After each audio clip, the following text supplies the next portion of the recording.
Hey guys, tonight we slip into the candlelit alleys of Constantinople, where the air hums with the clack of looms and the whisper of secrets stitched into silk. Picture yourself dodging donkey carts, your sandals slapping against uneven stones as tailors in shadowy workshops embroider symbols so cryptic one wrong glance could unravel their entire guild. You're diving into a world where a single thread might hold more power than a sword and spoiler. You probably won't survive this labyrinth of intrigue without a few close calls. So, before you get comfortable, take a moment to like the video and subscribe, but only if you genuinely enjoy what I do here. Drop a comment with your city and local time. I'm curious where you're drifting off from tonight. Now dim the lights, maybe turn on a fan for that soft background hum. And let's ease into tonight's journey together. You're standing in the heart of the Byzantine Empire around the 6th century, where tailors aren't just sewing tunics, they're weaving secrets into every hem. These aren't random doodles. They're guild symbols, tiny embroidered codes hidden in the folds of robes worn by emperors and merchants alike. Why hide them? Because in this city, knowledge is currency, and a tailor's craft is a guarded fortress. The guild's tight-knit bands of artisans use these symbols to mark their work signal loyalty and keep outsiders guessing. Imagine you're a tailor, your fingers pricking as you stitch a swirling motif into a senator's cloak. To the untrained eye, it's just a pretty spiral. To your guild, it's a declaration: this is ours, and we're watching. Historically, the Byzantine textile industry was a powerhouse, producing silk so fine they were traded as far as China and Persia. These weren't just clothes. They were status, diplomacy, even currency. A single bolt of imperial purple could bankrupt a small village. But here's the quirky bit. Some tailors believed their needles were blessed by Saint Homobonus, the patron of clothiers, and they'd whisper prayers over each stitch, convinced it warded off rival guilds' curses. Sounds wild, right? Like blessing your laptop to fend off hackers. Historians still argue whether these symbols were purely practical or carried mystical weight. Did tailors really think their stitches held divine power? Or was it just savvy branding? You pause in a bustling market, the scent of saffron and sweat thick in the air. A tailor's apprentice brushes past his tunic, flashing a glimpse of gold thread that doesn't quite match the pattern. You squint, but he's gone swallowed by the crowd. That's no accident. These symbols, spirals, crosses, knotted vines are designed to vanish unless you know where to look. They're the guild's handshake, a way to say I'm one of us without a word. But why so secretive? Because in Constantinople, everyone's watching emperor's rivals, even the church. A tailor's skill could make them rich, but one slip, one exposed symbol, and their guild's monopoly could crumble. You duck into a workshop, the air heavy with the tang of dyed wool, looms creak, and a master tailor eyes you warily, his needle glinting like a tiny dagger. He's not just sewing, he's encoding. Each symbol, maybe a star or a chained circle, ties his work to his guild's reputation. If a rival copies it, it's war-sabotaged looms, poison dyes the works. You smirk, thinking it's like modern brand logos, but deadlier. Ever wonder why your favorite coffee shop's logo feels like a cult? Same vibe, less stabbing. The guild's secrecy isn't just about pride. It's survival in a city where power shifts faster than a chariot race. As you step back into the street, the sun dips low, casting long shadows. You're starting to see it. These tailors aren't just artisans. They're spies, loyalists, maybe even rebels, stitching their defiance into every garment. The symbols are their language, and you're just beginning to crack the code. But trust me, it's about to get trickier. Those shadows hide more than you think. You're weaving through Constantinople's narrow streets now, the flicker of oil lamps casting jagged shadows on the walls. The hum of the city never stops, merchants haggling, mules braying, and somewhere the soft clack of a tailor's loom. You're diving deeper into the secretive world of Byzantine tailoring guilds, where every stitch is a vow and every symbol a risk. Remember that gold thread you glimpsed in the market? It's not just decoration. It's a code, a guild signature hidden in plain sight. You're about to learn how these tailors turned their craft into a fortress of secrets, and trust me, it's sneakier than you'd expect. Picture yourself slipping into a dimly lit workshop, the air thick with the scent of lanolin and indigo. A dozen tailors hunch over their work, their fingers dancing with needles so fast you can barely follow. These aren't lone artisans. They're a guild, a brotherhood, bound by oaths stricter than a monk's vows.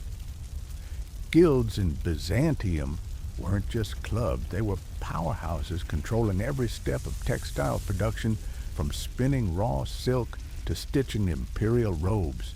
Historically, by the 7th century, guilds were so vital that emperors regulated them like armies, setting prices and punishing defectors. One wrong move and a tailor could lose his hands. Harsh right makes your office drama seem like a picnic. But here's the quirky twist. Some guilds had secret initiation rituals, like blindfolding apprentices and making them swear loyalty over a spool of thread dyed with squid ink. Sounds like something your weird uncle would cook up for a family reunion, doesn't it? They believed the ink tied their souls to the guild's legacy. Historians still argue whether these rituals were symbolic or if tailors genuinely thought squid ink had mystical properties. Did it protect their secrets, or was it just a creepy flex? You lean closer, watching a tailor embroider a tiny knot pattern into a cloak's hem. It's barely visible, but to the guild it's a billboard shouting, "We made this." These symbols, spiral stars, interlocking chains aren't just logos, they're a language. Each guild had its own passed down through generations, and they guarded them like a dragon hoards gold. Why? Because their craft was their power. A guild's reputation could secure contracts with nobles or even the emperor's court, where a single robe might cost more than a village's yearly harvest. If a rival decoded their symbol, they could steal techniques, undercut prices, or worse, infiltrate the guild itself. You notice the master tailor glancing at you, his eyes sharp as his shears. He's not just protective of his work, he's paranoid. And he's got reason to be. Guilds didn't just compete, they waged shadow wars. Sabotaged looms, stolen dye recipes, even whispered accusations of treason to the emperor's spies. You chuckle, thinking it's like corporate espionage, but with more capes. Ever had a co-worker steal your lunch and act innocent? Multiply that by 1,000 and you're close to a guild feud. As you step back, you spot an apprentice hiding a scrap of cloth under his tunic. It's got a half-finished symbol, a cross with curling edges. He's practicing, but if he's caught by the wrong eyes, that scrap could spark a scandal. The guild's secrecy isn't just about pride, it's about survival in a city where everyone's a potential traitor. You're starting to feel the weight of their world, the constant tension of guarding something so small yet so powerful. It's like carrying a secret you can't tell your best friend, except this one's stitched into silk. You slip out of the workshop, the cool night air hitting your face. The stars above Constantinople glitter like the threads you've seen, each one a tiny defiant light. You're beginning to understand these tailors, their quiet rebellion woven into every garment. But the deeper you go, the more dangerous it gets. Those symbols, they're not just codes, they're keys to a hidden world, and you're about to see what happens when someone tries to pick the lock. You're back in the maze of Constantinople streets, the night air sharp with the tang of salt from the Bosphorus. Torches sputter, casting pools of light on cobblestones worn smooth by centuries of sandals. You're still chasing the mystery of those secret guild symbols, the ones tailors stitch into silk like whispers in a crowded room. Remember that apprentice hiding his scrap of cloth? That cross with curling edges wasn't just practice. It was a prayer, a plea for protection in a craft where faith and fabric intertwine. Tonight, you're diving into how religion shaped these hidden symbols. And trust me, it's more divine than a cathedral's mosaic. Imagine you're squeezing into a tailor's workshop, the air humming with the soft creak of looms and the murmur of chants. These tailors aren't just artisans. They're devotees, their needles guided by beliefs as strong as the threads they weave. In Byzantium, Christianity isn't just religion, it's the empire's heartbeat coloring every stitch of daily life. Historically, by the 8th century, the church wielded massive influence, blessing everything from battles to bread. Tailors devout as anyone wove Christian motifs into their secret symbols, crosses, fish, or knotted vines echoing the Garden of Eden. These weren't just guild markers. They were talismans believed to shield their work from jealous rivals or even demons. Spooky, right? Like wearing a lucky sock to a job interview, but with eternal stakes. Here's the quirky bit.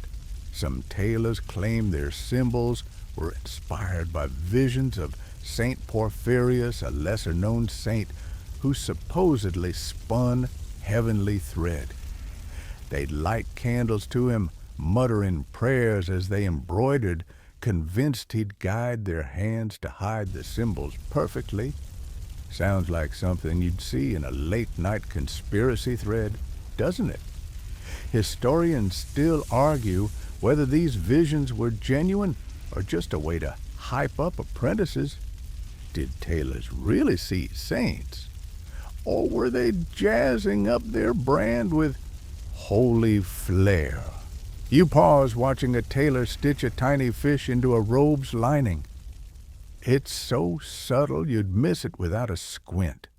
But to the guild, it's a nod to Christ's miracles. The fish isn't just art. It's a vow tying the tailor to his faith and his brothers. You can almost feel the weight of his belief, each prick of the needle a quiet act of worship. But it's not all serenity.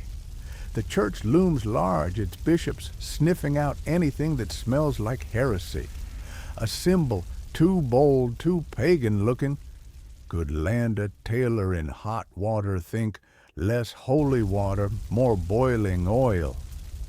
You smirk, imagining a bishop squinting at a cloak, like it's a Sudoku puzzle gone wrong. The workshop's walls are plastered with icons, their gold halos glinting in the lamplight. You notice the tailors glance at them, drawing courage as they stitch. Their symbols aren't just about guild pride, they're a dialogue with the divine, a way to say, we're faithful, even in secret. But secrecy breeds suspicion. If a rival guild whispers that your fish symbol leans too close to a pagan trident, you're toast. It's like getting canceled on social media, but with real torches and pitchforks. You step closer, the scent of wax and wool wrapping around you. The tailor's hands tremble slightly, not from fear, but reverence. His symbol, that fish, is his shield, his signature, his prayer. You're starting to see how faith stitches these tailors together, their needles threading a line between heaven and earth. But faith isn't their only master. The emperor's spies are never far, and the church's eyes are sharper than any needle. You're itching to know how they keep these symbols hidden, aren't you? It's like trying to sneak a snack past your mom, tricky, but they've got tricks. As you slip back into the street, the city's pulse thrums beneath your feet. A bell tolls from a distant church, low and haunting, like a lullaby for a restless empire. You're carrying a piece of the tailor's world now, their faith woven into your thoughts. But the night's young, and those symbols, they're about to get even sneakier. You're weaving through Constantinople's dusk-lit alleys, the air buzzing with the clink of coins and the faint chant of evening prayers. Shadows stretch long across the stones, and you're still chasing those secret guild symbols, the ones tailors stitch into silk like coded messages in a spy novel. Remember that fish symbol glowing with faith in the workshop's lamplight? It's not just a prayer. It's a lock guarding the guild's secrets from prying eyes. Tonight, you're plunging into how these guilds protected their craft with those embroidered codes. And trust me, it's sneakier than a cat sneaking treats at midnight. Picture yourself crouched outside a guild hall, its wooden door carved with vines that seem to writhe in the torchlight. Inside, tailors aren't just sewing, they're fortifying an empire of secrets. Guilds in Byzantium were like elite clubs controlling every snip of the textile trade. Historically, by the 9th century, they had ironclad rules with charters backed by the emperor himself. Break them, and you'd be lucky to just lose your loom. These guilds used their symbols, knots, stars, or chained circles to mark their work, ensuring no outsider could claim their craft. It's like slapping a Made in Guild X label on a robe, but invisible to anyone who doesn't know the code. Here's the quirky tidbit. Some guilds hid their symbols in patterns so complex they used memory tricks to teach apprentices, like chanting rhymes about 3 knots for loyalty, 2 stars for trust. Sounds like a nursery rhyme gone rogue, doesn't it? Imagine humming that while dodging a rival's dagger. Historians still argue whether these rhymes were just teaching tools, or if they held deeper meaning. Were they mnemonic aids, or did guilds believe the chants warded off betrayal? You slip closer to the guild hall, ear pressed to the door. You hear the master tailor's low voice drilling apprentices on their symbols. Each one, maybe a spiral or a cross with forked ends, is a badge of belonging. But it's more than pride, it's defense. If a rival guild copies your symbol, they could pass off shoddy work as yours, tanking your reputation. Worse, they might infiltrate your ranks learning your dye recipes or loom techniques. You grin, thinking it's like someone hacking your brand's logo to sell knockoff sneakers. Except here the stakes are higher. Think less lawsuit, more exile. The guild's protection runs deep.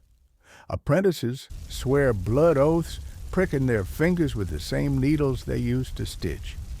You wince, imagining the sting, but it binds them tighter than any contract.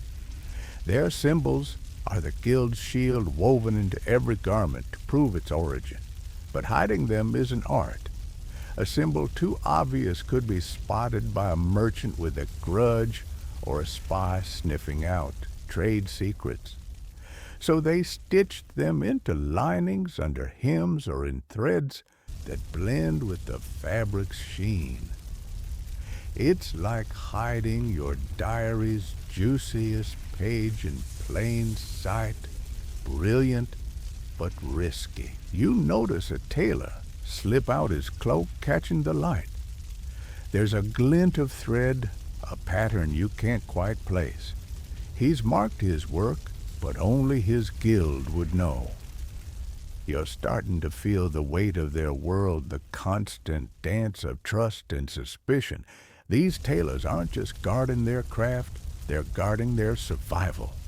One exposed symbol could unravel everything, and in Constantinople, enemies are closer than you think. You chuckle, picturing a tailor eyeballing every robe like it's a ticking bomb. Ever stress over a group project going wrong? This is that, but with actual knives. As you pull back from the guild hall, the city's hum wraps around you, waves lapping the docks, a distant bell tolling. The night feels alive, stitched with secrets, just like those robes. You're hooked now, aren't you? Those symbols are more than codes.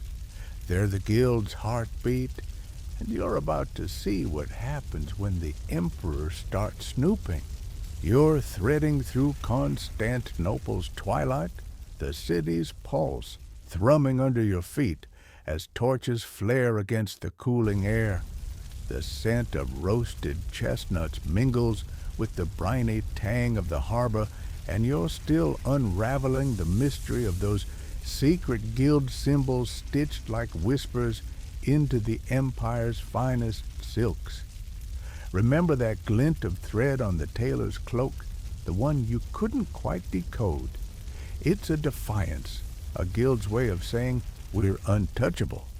But tonight, you're about to see how the emperor's watchful eyes threaten to snip those secrets apart.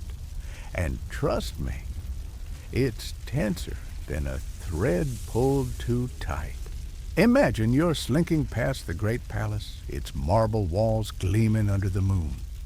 Guards in clinking armor patrol the gates, their spears catching the light like oversized needles. The emperor, maybe Justinian II or one of his successors, rules Byzantium like a hawk, and his gaze doesn't miss much. Historically, by the 10th century, the imperial court tightly controlled the textile trade, especially silk, which was practically a state monopoly. Guilds had to report their output, pay hefty taxes, and swear loyalty to the throne. One misstep, like an unregistered symbol or an unsanctioned robe, could brand a guild as traitors. Talk about a bad day at the office. Lose your job, your freedom, maybe your head. Here's the quirky bit. Some tailors believe the emperor's spies use trained ravens to spot suspicious patterns from above like medieval drones. Sounds like a conspiracy theory you'd scroll past at 2 a.m. Right? They'd sew their symbols in muted threads, hoping to outsmart the birds. Historians still argue whether these raven tales were paranoia, or if the court really got that creative. Did spies use birds? Or was it just tailors spooking each other to stay sharp? You pause in a shadowed alley, watching a tailor hurry past, his satchel bulging with folded cloth. He's nervous, glancing at the palace's distant glow. Why? Because the emperor's agents, the logothetes, are sniffing around, auditing guilds for any hint of rebellion. Those secret symbols, knots, crosses, or swirling vines, aren't just guild pride. They're a risk. If a logothete spots one, they might suspect the guild's hiding untaxed goods, or worse, plotting against the throne. You smirk, thinking it's like the IRS crashing your side hustle, but with a side of dungeon vibes. The guilds fight back quietly. They stitch their symbols deeper inside linings under collars, in threads that shift color in the light. You lean closer, imagining a tailor at work, his needle flashing as he buries a star in a seam. It's a game of cat and mouse, and the tailors are mice with a knack for vanishing. But the pressure's relentless. The emperor doesn't just want taxes, he wants control. If a guild's symbols are too bold, they might be accused of signaling to foreign merchants or rival factions. It's like tweeting something shady and hoping your boss doesn't see, except your boss has an army. You slip into a tavern, the air thick with wine and gossip. Tailors huddle in a corner, their voices low. One mutters about a guild brother caught with a forbidden symbol, his workshop burned as a warning. You wince picturing the flames. It's not just about cloth, it's about power. The emperor knows the guild's skills fuel his empire's wealth, but he also knows secrets breed defiance. You chuckle, thinking of your own moments dodging a nosy teacher or parent. Multiply that by 1,000, and you're in a tailor's sandals. As you step back into the night, the city feels heavier, its stars dimmed by the palace's shadow. You're starting to grasp the tailor's tightrope walk, stitching loyalty to their guild while dodging the emperor's blade. Those symbols aren't just codes, they're acts of courage, threaded through a world that's watching too closely. But the game's about to get trickier. The silk trade's calling, and it's pulling in players far beyond the palace walls. You're gliding through Constantinople's bustling markets, the dawn light painting the stalls in hues of amber and rose. The air's alive with the chatter of traders, the clatter of carts, and the sweet sting of cinnamon drifting from a spice vendor. You're still untangling the web of those secret guild symbols, the ones tailors weave into silk like hidden signatures. Remember the emperor's spies sniffing out defiance in every stitch. Now you're diving into the silk trade's murky waters where those symbols play a dangerous game of hide and seek. And trust me, it's slipperier than a merchant sales pitch. Picture yourself elbowing through a crowded bazaar, bolts of silk shimmering like liquid gold under canopies. These aren't just fabrics. They're the empire's lifeblood traded across deserts and seas. Historically, by the 11th century, Byzantium's silk industry was a global juggernaut, with merchants from Venice to Baghdad clamoring for its glossy threads. Guilds controlled the flow, and their secret symbols, spirals, knotted vines, or tiny crosses, marked their wares, ensuring no outsider could fake their quality. But here's the catch. The silk trade wasn't just about profit. It was a chessboard of power, and those symbols were pawns in a high-stakes match. Here's the quirky tidbit. Some tailors hid their symbols in patterns mimicking foreign designs like Persian florals or Chinese clouds to smuggle silks past nosy border guards. Sounds like sneaking contraband candy into class, doesn't it? They'd wink at their guild brothers knowing their foreign robe was pure Byzantine craft. Historians still argue whether these disguised symbols were just clever trade tricks or a subtle jab at rival empires. Did tailors mock their competitors? Or were they just dodging tariffs? You pause at a silk merchant's stall, his hands flashing as he unfurls a robe. You squint, catching a glint of thread that doesn't quite blend a guild symbol tucked into the hem like a whispered secret. It's not just branding, it's protection. The silk trade's a jungle full of counterfeiters and spies. A guild symbol proves the fabric's authenticity like a medieval QR code, but if a rival decodes it, they could flood the market with fakes, crashing the guild's reputation. You smirk, thinking it's like someone knocking off your favorite band's merch, but with way more backstabbing. The merchant eyes you warily folding the robe with a flick. He knows the risks. Foreign traders hungry for Byzantium silk secrets bribe apprentices or steal scraps to study the symbols. You imagine a Venetian merchant squinting at a stolen cloak under a lamp trying to crack the code. It's a shadow war, and the guilds fight back with misdirection, dummy symbols, false patterns, even rumors of cursed threads. You chuckle picturing a trader fleeing a haunted robe. Ever spread a fake rumor to throw off a nosy sibling? Same vibe, higher stakes. You step back, the market's roar washing over you. The silk trade's global reach makes the guild's secrecy tougher. Their symbols have to be unmistakable to allies, but invisible to enemies. They stitch them in shifting dyes, ones that fade under sunlight or glow under moonlight, tricks learned from distant weavers. It's like hiding your phone's lock screen from a friend, clever, but you're always one slip from being caught. The emperor's spies are still watching, and now foreign merchants are circling, each one a potential thief in the night. As you weave through the stalls, a breeze carries the scent of the sea, where ships laden with silk set sail. You're starting to feel the guild's pulse, their symbols threading a line between pride and peril. Those tiny stitches hold the weight of an empire, but the trade's tides are shifting. You're itching to know how the guilds keep their grip, aren't you?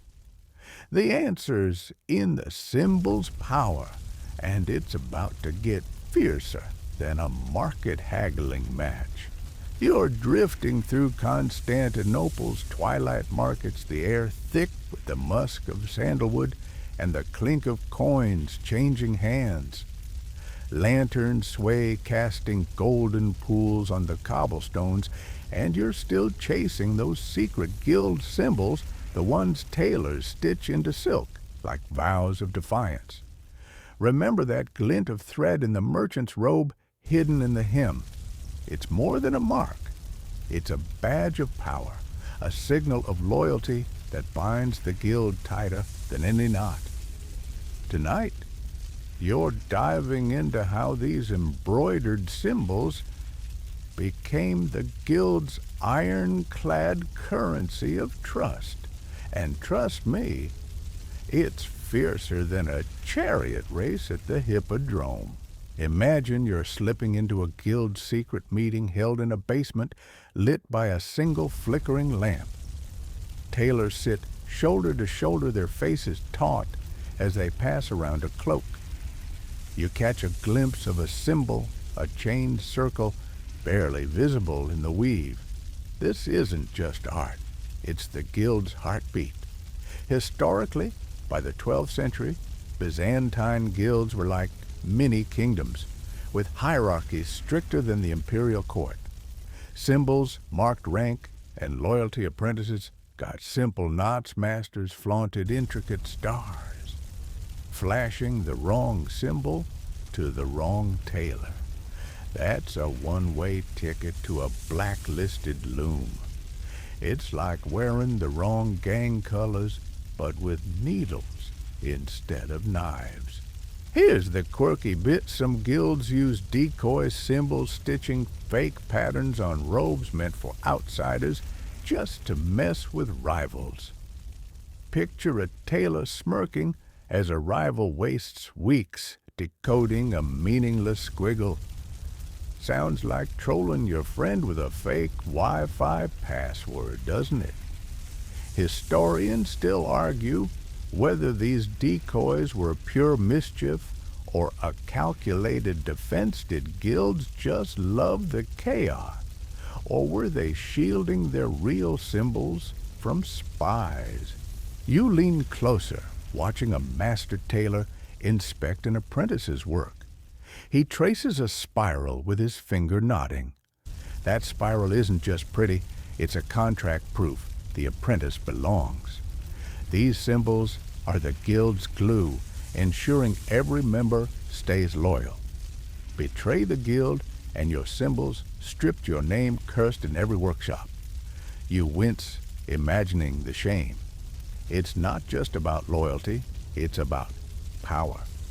A guild with a strong symbol commands better contracts, richer clients, even the emperor's favor.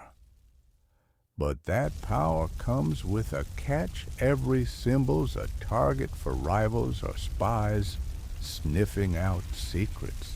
You notice the tailor's hands, calloused but steady as they stitch.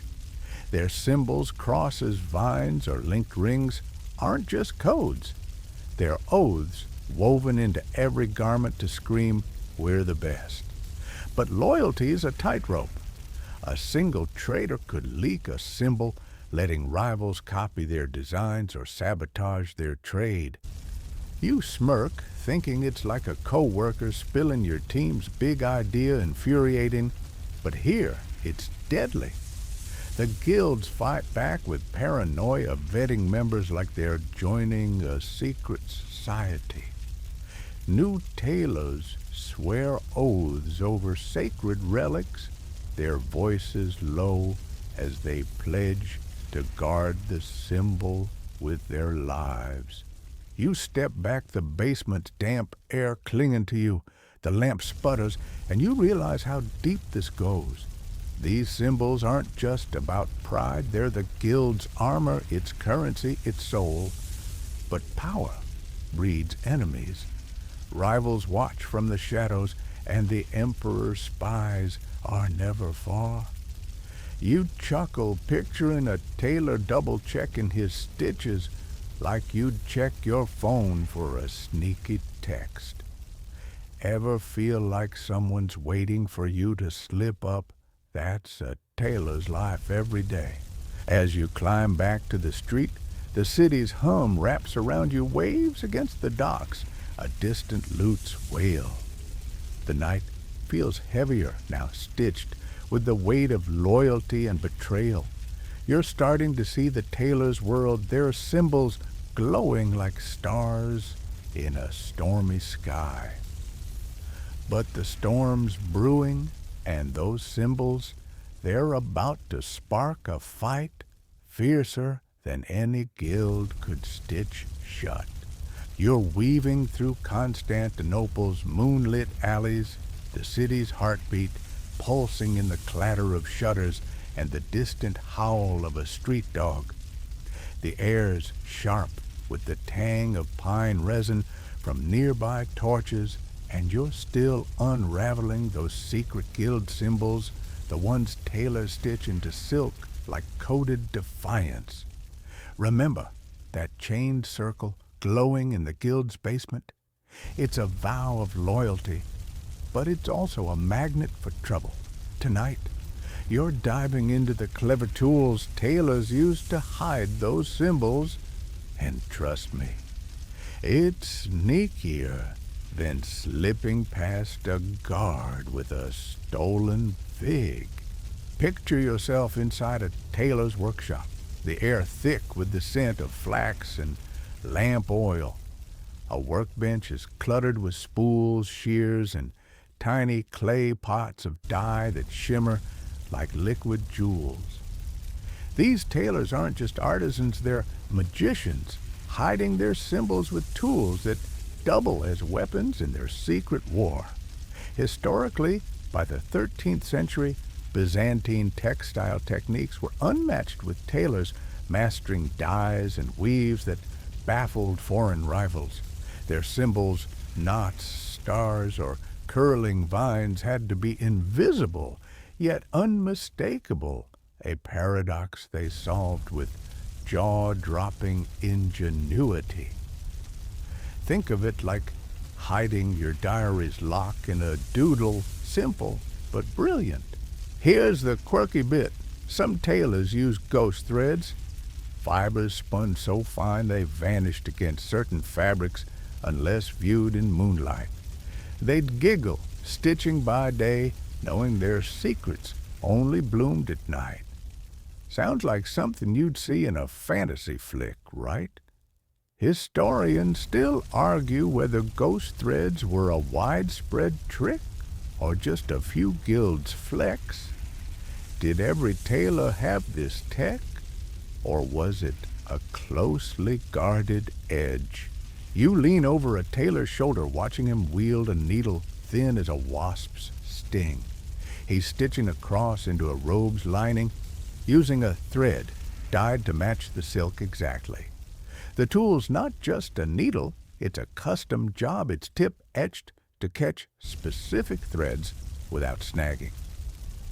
Nearby, a tiny loom sits no bigger than a book designed to weave miniature symbol patterns that get sewn into larger garments.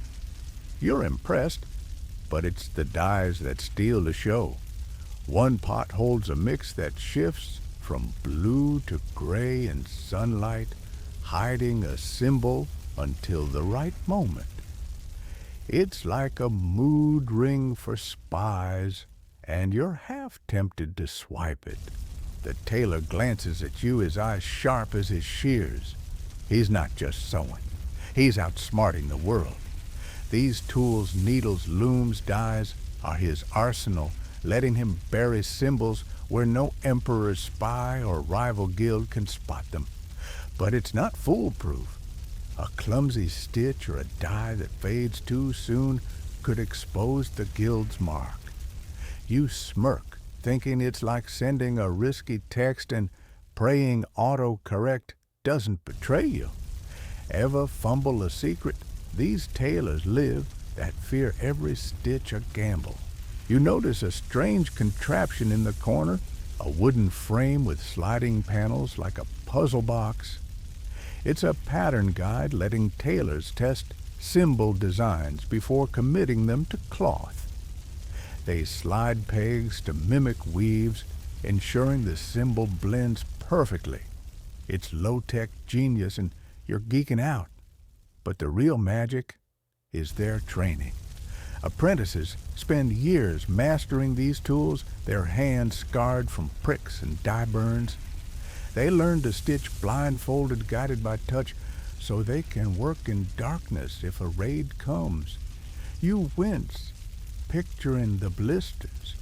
It's like learning guitar till your fingers bleed, but with higher stakes. As you step back, the workshop's hum, creaking looms, clinking tools fades into the city's night song. You're starting to feel the tailor's world, their tools not just crafting cloth, but carving out survival. Those symbols hidden by ghost threads and clever dyes are their rebellion against a city that's always watching. But rebellion breeds enemies, and the guild's tricks are about to spark a fight they can't stitch away. You're slinking through Constantinople's shadowed streets, the night thick with the scent of damp stone and smoldering charcoal. The city hums low, a mix of creaking cartwheels and muffled laughter from a nearby tavern. You're still chasing those secret guild symbols, the ones tailors hide with ghost threads and clever dyes. Remember that puzzle box pattern guide in the workshop? It's a glimpse of the tailor's genius. But genius draws envy. Tonight, you're diving into the rivalries and betrayals that turned those symbols into flashpoints for guild wars. And trust me, it's messier than a dye vat explosion. Picture yourself hiding in a cramped alley, overhearing two tailors hissing at each other like alley cats. One's from the Guild of the Golden Spiral, the other from the Knotted Vine. Their symbols, those swirling lines and tangled cords you've seen, aren't just pride. They're battle flags. Historically, by the 14th century, Constantinople's guilds were locked in fierce competition, each vying for the emperor's contracts or rich merchant's coin. A single symbol could make or break a guild's fortune, so they guarded them like family jewels. Steal one, and you'd spark a feud bloodier than a chariot race brawl. It's like hacking a rival's brand logo, but with real daggers drawn. Here's the quirky tidbit. Some guilds spread rumors that their symbols were cursed, claiming a stolen design would bring boils or bad luck. Picture a rival tailor waking up to a rash and panicking. Sounds like a prank you'd pull on a gullible cousin, doesn't it? Historians still argue whether these cursed tales were psychological warfare or if tailors genuinely believed in supernatural payback. Did they trust the curse, or were they just scaring off thieves? You creep closer, catching the glint of a knife, as one tailor accuses the other of copying a spiral pattern. It's not just plagiarism, it's betrayal.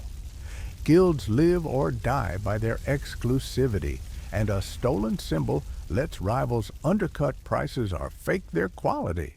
You feel the tension thick as the city's fog.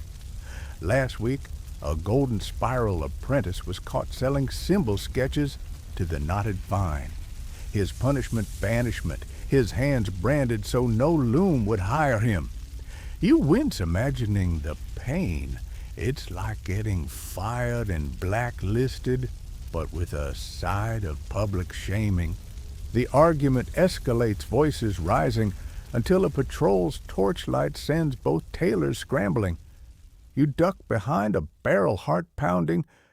These rivalries aren't just squabbles. They're wars fought in whispers and sabotage. Guilds poison each other's dyes. Torch looms even bribe apprentices to snitch. You smirk, thinking it's like reality TV drama, but with higher body counts. Ever had a co-worker steal your thunder? Multiply that by 1,000, and you're in a guild feud where a symbol's leak could bankrupt a workshop. You slip away, the alley's chill seeping into your bones. You're starting to see how fragile the guild's world is. Their symbols, those knots and stars, are their strength, but also their weakness. A single traitor can unravel everything. You recall that branded apprentice, his betrayal, a warning stitched into guild lore. But it's not just insiders they fear. The church, ever watchful, has its own designs on the tailor's secrets, and its shadow looms larger than any rival. You chuckle, picturing a tailor double-checking his stitches, like you'd check your bag before a flight. Paranoia is their constant companion. As you melt back into the city's pulse waves lapping the docks, a distant bells toll, you feel the weight of the tailors' battles. Their symbols aren't just codes, they're fuses sparking conflicts that burn through trust and loyalty. The night's alive with their defiance, but defiance has a cost. And you're about to see how the church weaves its own threads into this tangled mess. You're creeping through Constantinople's pre-dawn haze, the city stirring as the first rooster crows, and the scent of baking bread weaves through the air. The streets are still cloaked in shadow, and you're hot on the trail of those secret guild symbols, the ones tailors stitch with defiance and dread. Remember that alley brawl between rival guilds' knives, flashing over a stolen spiral? It's a reminder that symbols are worth fighting for, but they're also a magnet for trouble. Tonight, you're uncovering the church's hidden role in shaping those covert designs. And trust me, it's holier than a saint's halo, but twice as sneaky. Imagine you're slipping into a candlelit chapel, its walls shimmering with mosaics of stern-faced angels. The air hums with incense and the soft chant of monks, but you're here for the tailors who kneel in the back, their hands clasped over needle-scarred fingers. In Byzantium, the church isn't just a spiritual guide, it's a powerhouse, meddling in everything from laws to looms. Historically, by the 15th century, the Orthodox Church influenced every craft blessing workshops and setting rules for sacred textiles like altar cloths. Guilds leaned hard into this, weaving Christian motifs, crosses, fish, or knotted cords into their secret symbols, both to honor God and to curry favor with bishops. It's like slapping a gold star on your homework to impress the teacher, but with eternal stakes. Here's the quirky bit. Some tailors claimed their symbols were divinely inspired, sketched after dreams sent by Saint Anastasia, a martyr linked to weaving. They'd light candles to her, swearing her visions guided their needles. Sounds like a wild bedtime story, right? Historians still argue whether these dreams were genuine faith or a clever way to dodge church scrutiny. Did tailors truly see saints? Or were they spinning tales to keep bishops off their backs? You edge closer, watching a tailor clutch a tiny icon as he prays. His guild's symbol, a fish with curling fins, isn't just a mark. It's a nod to Christ, designed to please the church while hiding guild loyalty. But the church isn't all warm fuzzies. Bishops, ever paranoid about heresy, eyeball every stitch for pagan vibes. A symbol too bold like a vine that looks too much like a serpent could spark accusations of devilry. You smirk, imagining a bishop squinting at a robe like it's a cryptic crossword. It's not just about faith, it's about control. The church wants the guild skills for its vestments, but it also wants their secrets tamed. You notice a priest lingering near the tailors, his gaze sharp as a needle. He's not just praying, he's watching. The church sometimes commissions guild work, but it also pressures tailors to reveal their symbols, claiming it's for holy oversight. Refuse, and you risk excommunication, a death sentence for a guild's reputation. You wince, picturing the fallout. It's like your boss demanding your private password say no, and you're toast. The tailors play along, stitching decoy symbols for church robes, while hiding their true marks in linings or fading dyes. It's a dance of devotion and deception, and they're masters at it. You slip out of the chapel, the dawn's first light, painting the city gold. The tailor's world feels heavier now, their symbols threading a line between heaven and heresy. Those fish and crosses aren't just codes, they're shields protecting the guild from a church that's both ally and overseer. You chuckle, thinking of a tailor praying for forgiveness while hiding a symbol under his sleeve. Ever fib to get out of trouble? That's a tailor's life every day. But trouble's brewing. The church's grip is tight, and the emperor's spies are circling. You're itching to know what happens when a symbol's exposed, aren't you? You're prowling Constantinople's fog-draped streets, the city's pulse, a low hum of creaking gates and distant monastery bells.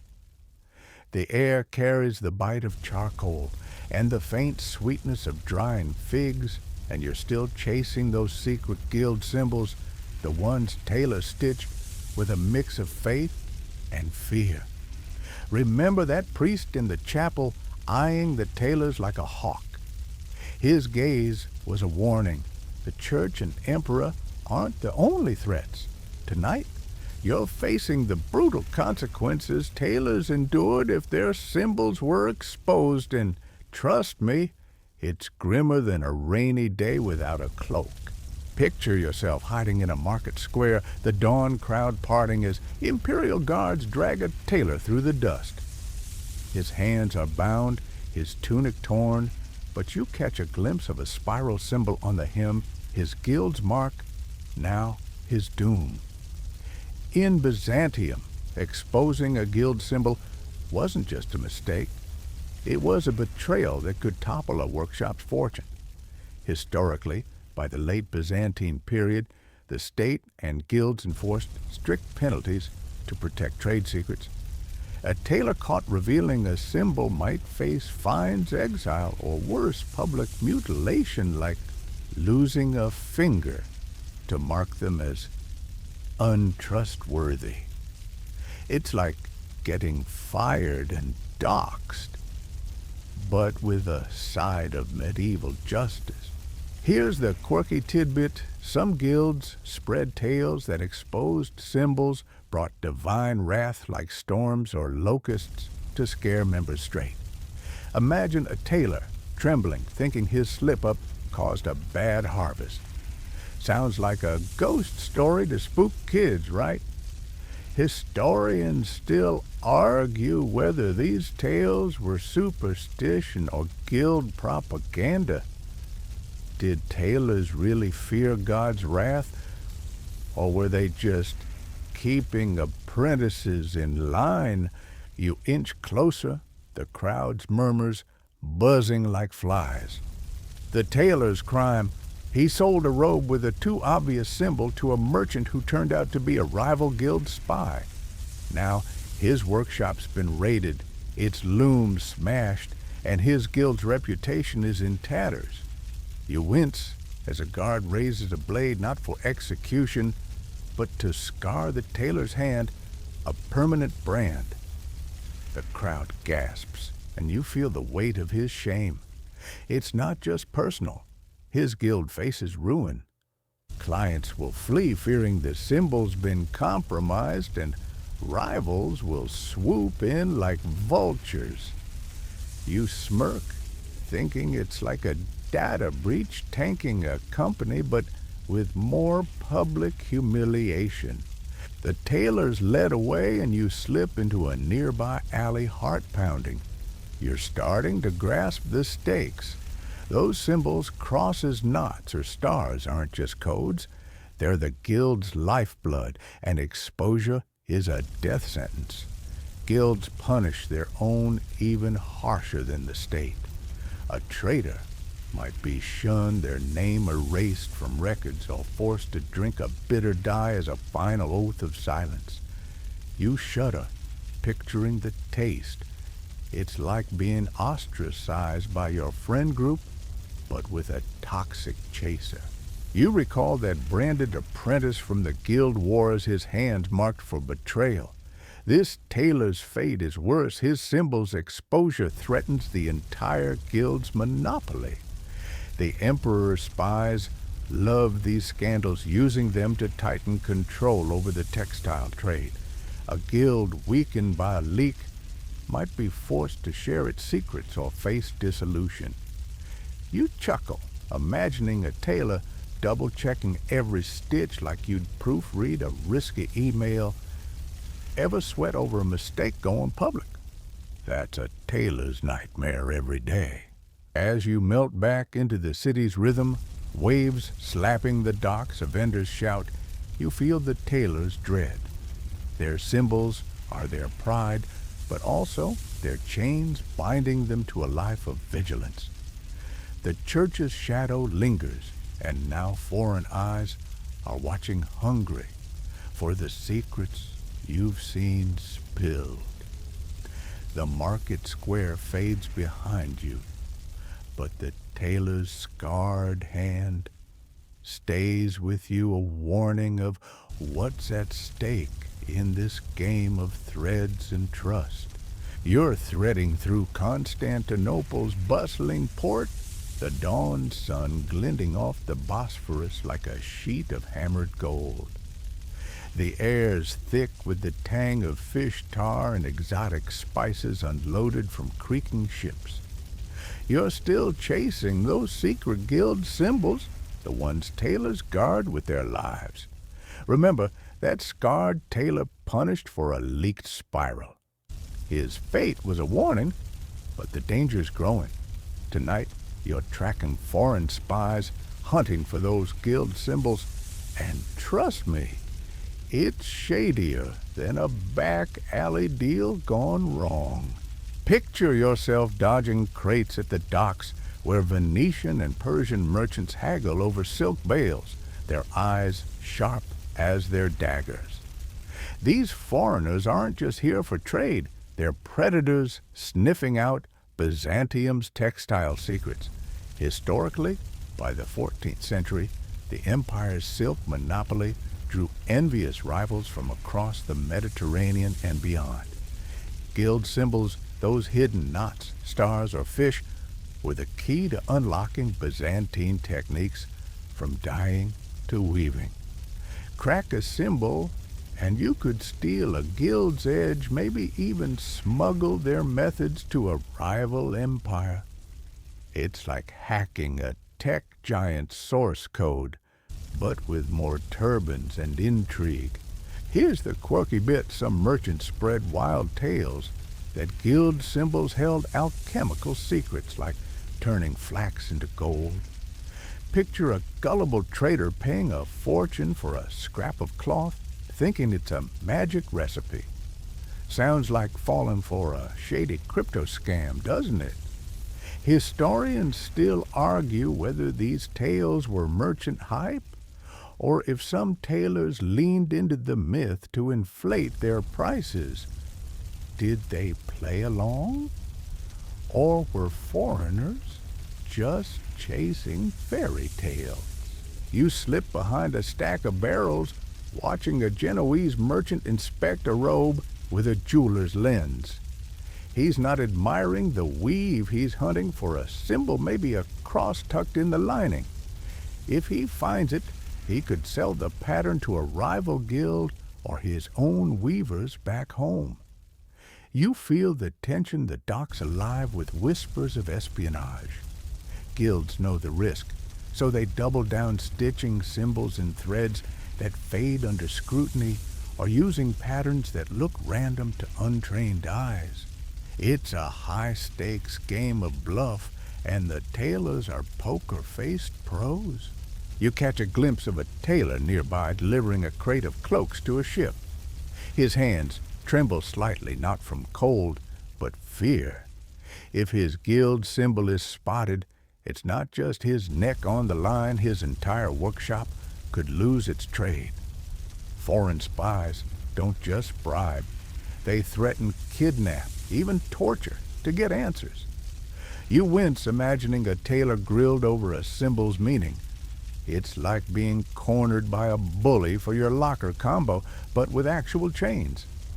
The guilds fight back with decoys, fake symbols on some robes meant to waste a spy's time or lead them to a dead end. You smirk, picturing a merchant puzzling over a meaningless squiggle. The dock's chaos swirls around you, sailors shouting, gulls screeching, but you're locked on the tailor. He slips a coin to a dockhand, maybe a bribe to keep eyes off his cargo. The guild's paranoia is infectious. You're starting to scan every face for a hint of betrayal. These symbols aren't just marks, they're treasures drawing greed from every corner of the world. You chuckle, thinking of a time you hid something precious like cash in a sock drawer. For tailors, it's that fear every day, but their socks are silk, and the stakes are empires. As you weave back toward the city, the port's clamor fades, replaced by the soft lap of waves and a distant muezzin's call. The tailor's world feels smaller, now hemmed in by foreign eyes and their own secrets. Those symbols, once badges of pride, are now targets glinting like bait in a trap.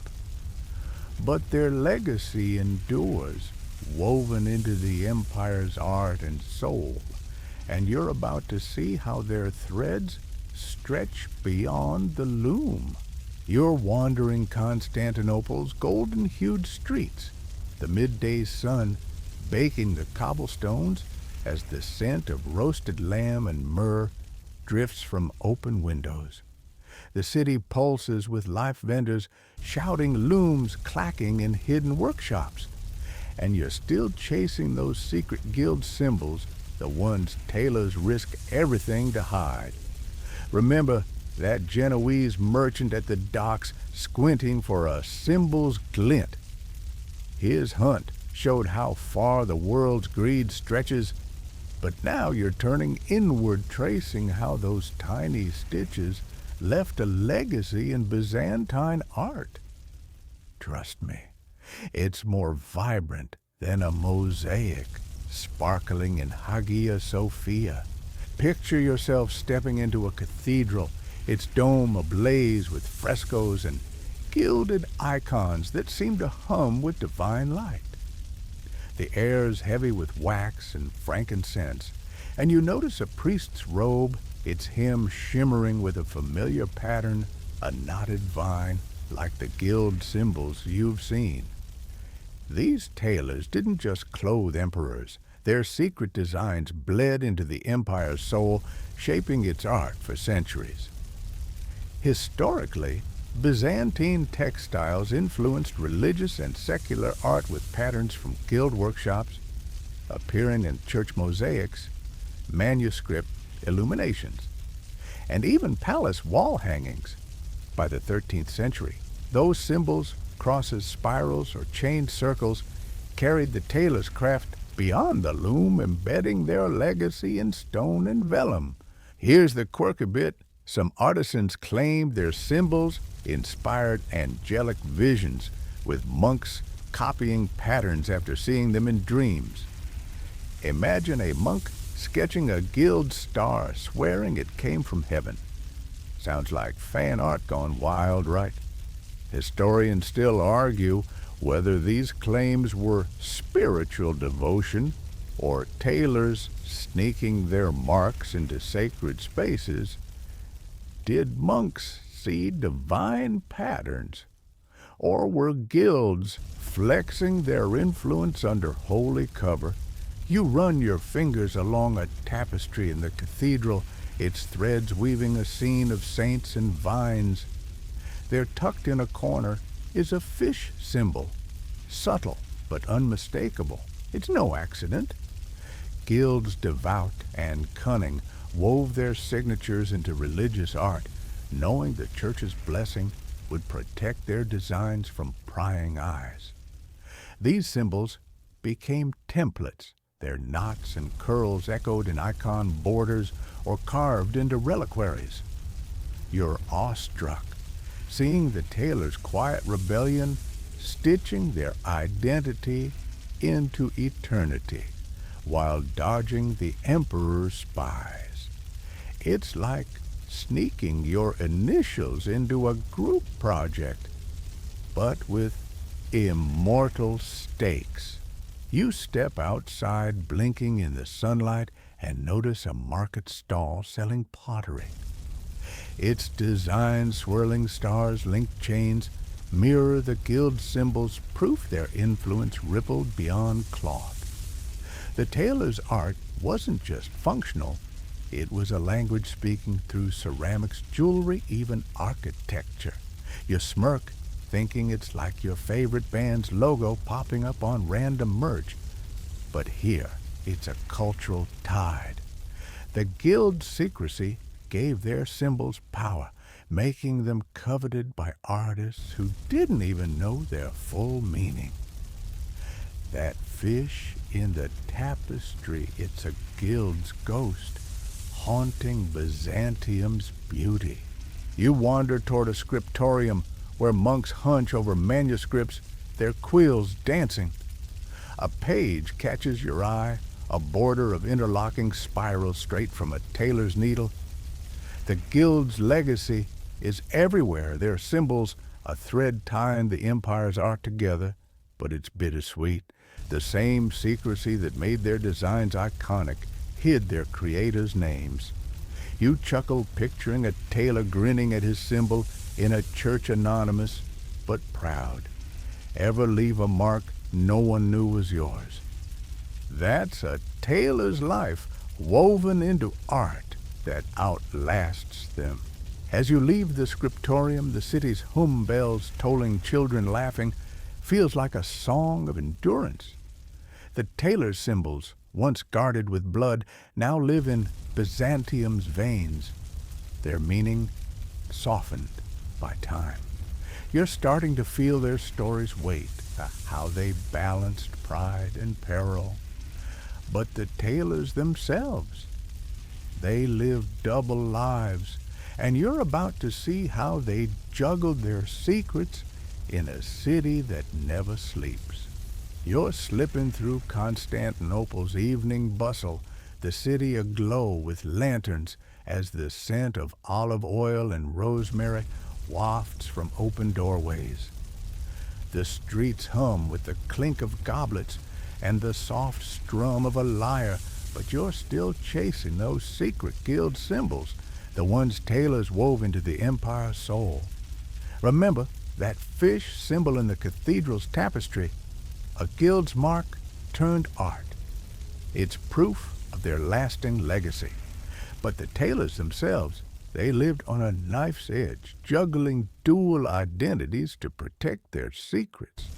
Tonight, you're diving into their double lives, and trust me, it's trickier than sneaking past a guard with a fake mustache. Picture yourself trailing a tailor through a crowded market, his cloak plain, but his stride too careful, like he's hiding a treasure. By day, he's a humble artisan, haggling over thread and bowing to clients. By night, he's a guild loyalist, stitching symbols in a hidden workshop, his lips sealed tighter than a clam. Historically, Byzantine tailors often led such split lives, balancing public roles with clandestine guild duties.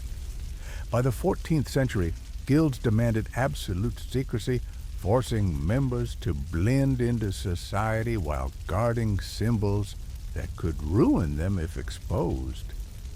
It's like being a superhero with a day job, but your cape's a needle, and your power's a secret knot. Here's the quirky tidbit. Some tailors use fake names at guild meetings, calling each other by nicknames like Thread or Loom to dodge spies. Imagine whispering, "Hey, Scissors," in a dark basement. Sounds like a spy novel gone goofy, right? Historians still argue whether these aliases were practical or a touch theatrical. Did tailors need the cloak and dagger vibe, or were they just leaning into the drama? You shadow the tailor into a tavern where he laughs with merchants, his face all smiles. But you catch his hand fidgeting, tracing a spiral on his cup, a guild symbol, a reflex he can't shake. He's playing a part blending in to avoid suspicion from the emperor's spies or rival guilds. At home, he's got a locked chest with ghost threads and pattern guides, tools of his real work. You're impressed by the act, but it's exhausting. One slip a symbol stitched too boldly a name, whispered to the wrong ear, and he's facing exile or worse. You smirk, thinking it's like juggling a side hustle while your boss snoops. Ever hide a hobby from nosy friends? That's his life every day. You slip closer, noticing his eyes scan the room wary of eavesdroppers. His double life isn't just about secrecy, it's about survival. Guilds trained tailors to lie smoothly to weave alibis as deftly as they wove silk. They'd claim a late night was for dye mixing, not symbol stitching, or pass off a guild meeting as a church vigil. The church's shadow looms demanding devotion, while the emperor's spies watch for rebellion. You wince imagining the stress.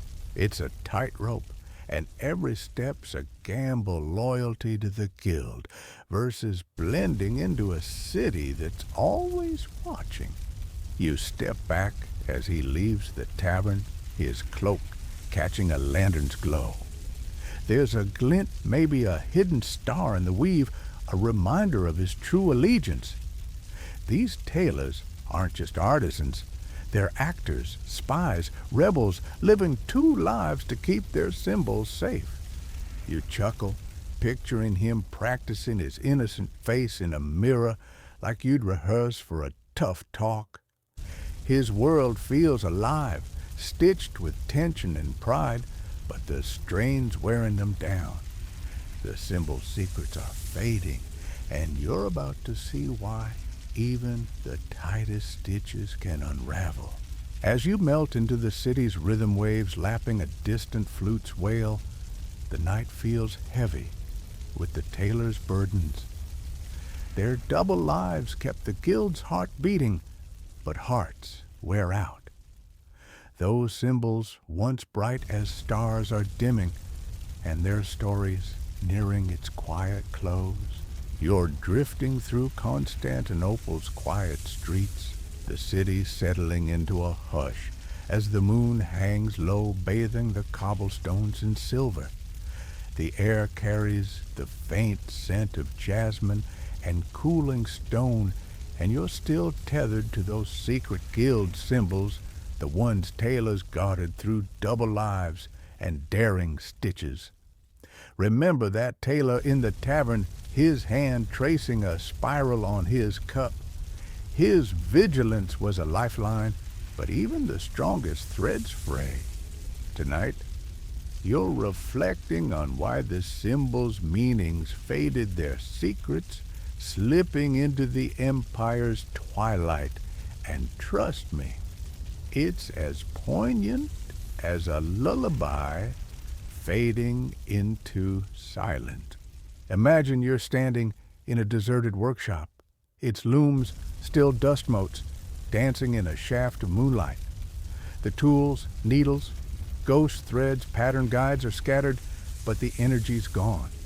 The guild symbols, those knots, stars, and fish, once pulsed with power, but now they're echoes woven into art, but stripped of their original fire. Historically, by the 15th century, Byzantium's decline weakened the guilds. The Ottoman conquest in 1453 shattered Constantinople's textile dominance, scattering tailors and their secrets. Symbols that once marked loyalty and defiance became mere decorations, their codes lost as guilds dissolved or merged under new rulers. It's like a family recipe fading when the last cook passes. No one remembers the exact spice. Here's the quirky bit.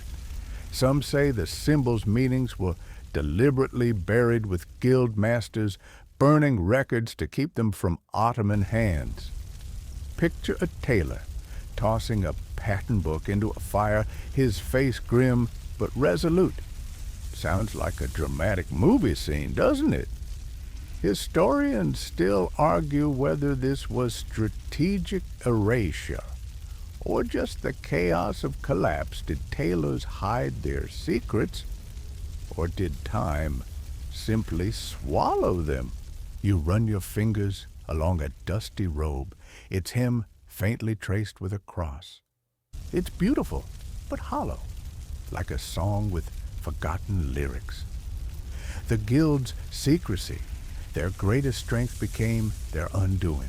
Their symbols were so well hidden, taught through whispers and oaths, that when masters died, felled by plague, war, or exile, no one could decode the full language. Apprentices, scattered or untrained, couldn't carry the torch. You feel a pang imagining their frustration. It's not just the symbols, it's the pride, the brotherhood, the rebellion stitched into every thread, now unraveling into silence. You step outside the city's stillness wrapping around you.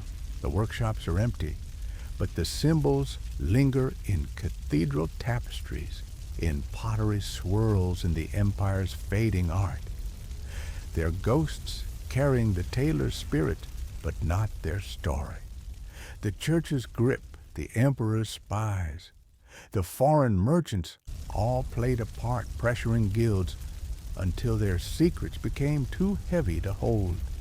You smirk, thinking it's like a group chat dying out when everyone stops replying. Ever lose touch with something you loved? That's the guild's fate.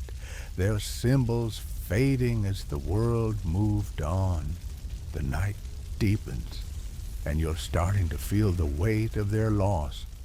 Those tailors, with their double lives and defiant stitches, fought to keep their light burning.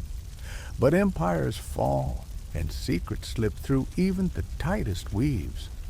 You chuckle softly, picturing a tailor's ghost shaking his head at a misread symbol. Their world is gone, but its echo remains threaded through Byzantium's bones. The city's breath slows now, its pulse a gentle hum of distant waves and rustling leaves. You're standing on a quiet hill, Constantinople's domes and spires softened by moonlight like a dream half remembered. The tailor's story settles around you, its edges blurring into the night. Those symbols, knots, stars, fish, were their heart, their rebellion, their prayer, and though their meanings faded, they whisper of courage in every surviving thread. Let the city's hush cradle you, its shadows folding like a warm blanket. You've walked their path, felt their fears, and now it's time to rest. Close your eyes, let the hum of history carry you, and drift into the soft embrace of sleep. Good night.